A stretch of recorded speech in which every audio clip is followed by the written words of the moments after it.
Hello friends, welcome to our virtual class. Today's session is about objectives and methods of demand forecasting. Before we discuss about various objectives of demand forecasting, let me clarify what demand forecasting means. As we know that in our last session we have discussed in detail about demand forecasting. We have discussed various definitions and some important aspects related to demand forecasting. Demand forecasting means, or we can say, demand forecasting is a process of predicting future market demand. And objectives of demand forecasting. By having ideas about various objectives of demand forecasting, actually we are discussing why demand forecasting, on basis of what demand forecasting wants to achieve. Now the first objective of demand forecasting is to formulate production policy. As we know that demand forecasting is having direct relationship with sales and with production activities. On basis of market demand, organization can set or organization can work upon production policy. It helps in covering the gap between demand and supply of the product. The demand forecasting help in estimating the requirement of raw material in future so that the regular supply of raw material can be maintained. On basis of estimated demand, organization can plan about their production activities. They can manage various activities related to inventory control, raw materials management, or we can say human resource management, capital, finance, and other. Now, the second objective is to formulate price policy. Now, this is one of the important objective of demand forecasting because price is having again direct relation with the sales. If organization is expect to sell more units in near future, so they can change their pricing policy. If economy is entering into depression or we can say recessionary pressure, then organization will have to suffer also. So in that case, organization will have to reduce price of their product. So on basis of demand forecasting, on basis of forecasting market situation, organization can change their price policy. Now the next thing is to control sales. The objective is to control sales. Actually, we are talking about managing sales and sales related activities. It helps in setting sales target which act as a basis for evaluating sales performance. If organization is expecting sales in future, then organization may set various targets for their sales force. They can allot separate target for the popular territory. So on basis of demand forecasting, organization can set their sales related activities and even they can manage or they can control the activities related to sell. The next objective is to arrange finance. We know that resources are very limited and these resources are having their own cost, and finance is the only solution to have these resources. So on basis of demand forecasting, if organization is expect to sell more in near future, they will have to arrange various factors of production such as acquiring land, recruitment of labor force, management or recruit or sourcing of various capitals, and then organization will have to manage other productive resources. So all these resources are having their own cost. So demand forecasting will help organization in arrangement of finance. The next objective is to decide production capacity. Now, on basis of demand forecasting, organization can plan their production activities. Now, production capacity means if organization wants to increase production, then on basis of demand forecasting they can set another production plant, they can increase the production capacity. But if we talk about shorter period of time, then it will become next to impossible for the organization to change in fixed factor.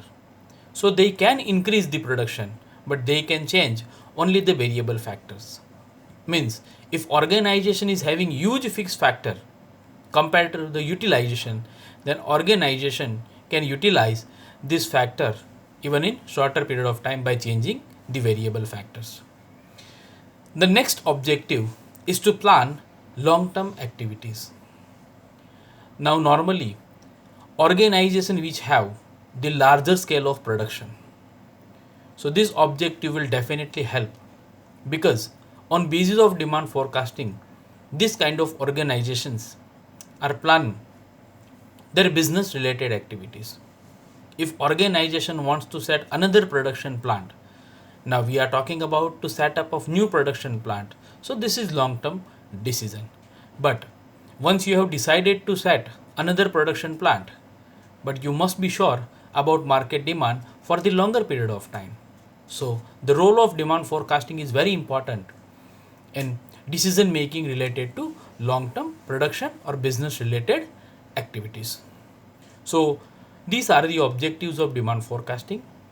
Now we are going to discuss various methods of demand forecasting. Now if we talk about various methods of demand forecasting, it is divided into two parts. Opinion polling method, which is also known as survey method, and second one is statistical method. Now opinion polling method again divided into three methods.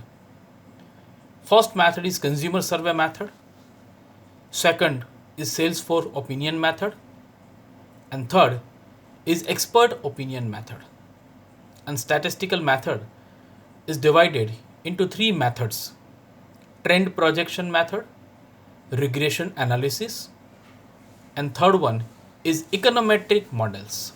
Now let's discuss about this method in detail.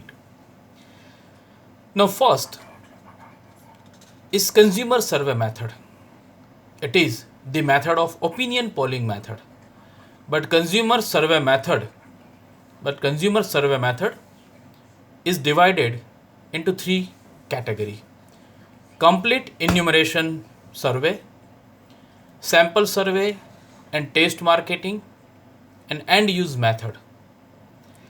Now complete enumeration survey. Under the complete enumeration survey, the firm has to go for a door-to-door survey for the forecast period by contacting all the households in area. The method has an advantage of first-hand unbiased information. See, if we talk about complete enumeration survey, this method gives very near result, but this method will take huge time, huge resources. Now it depends on business organization that how much deeply organization wants to conduct the survey. One of the disadvantage, we can say limitation of this method, is that it requires a lot of resources, manpower, time, and of course huge money. Now the second method under consumer survey method is sample survey and taste marketing. Under this method, some representative households are selected on random basis. Under this method, some respondent will be selected on basis of random selection.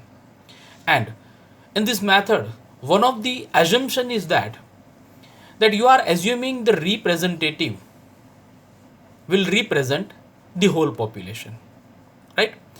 This method is based on the basic assumption, it is already mentioned here, on the basic assumption that the sample truly represent the population.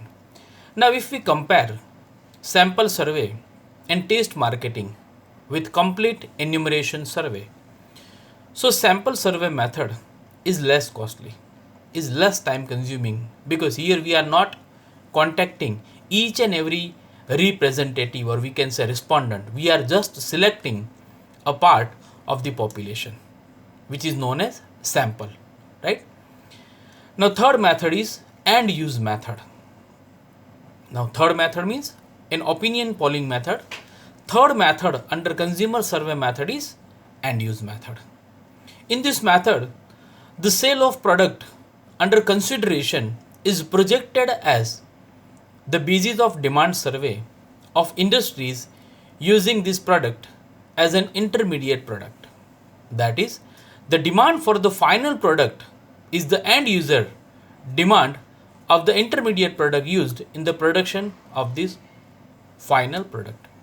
See, for example, you are a supplier to one industry and you are supplying some intermediate product to a industries. Now on basis of end use method, you can take survey that on basis of your product, industries is manufacturing their own final product.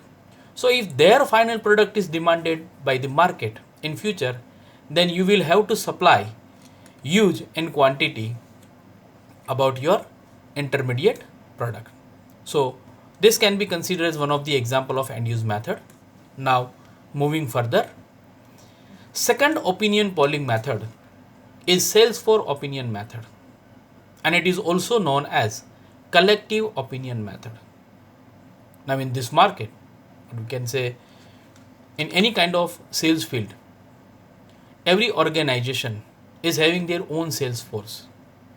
So you can have their opinion that what is the situation of market, what are the products demanded by the customers. On basis of consumer survey, you can ask your sales force regarding future market direction. In this method, instead of consumers, the opinion of salesmen is sought. It is sometimes referred as the grassroots approach, as it is a bottom-up method that requires each salesperson in the company to make an individual forecast for his or her particular sales territory. The advantage of this method are it is easy and cheap. It is very easy. Now cheap in terms of cost. It is very easy because your sales force are directly connected with you, so you can easily approach them. They can supply the valuable information regarding your decision in shorter period of time, and that's why this method is very easy and less costly. It does not involve any elaborate statistical treatment. This method is more useful in forecasting the sales of new product. It is clearly mentioned here that this method is useful in forecasting for new product.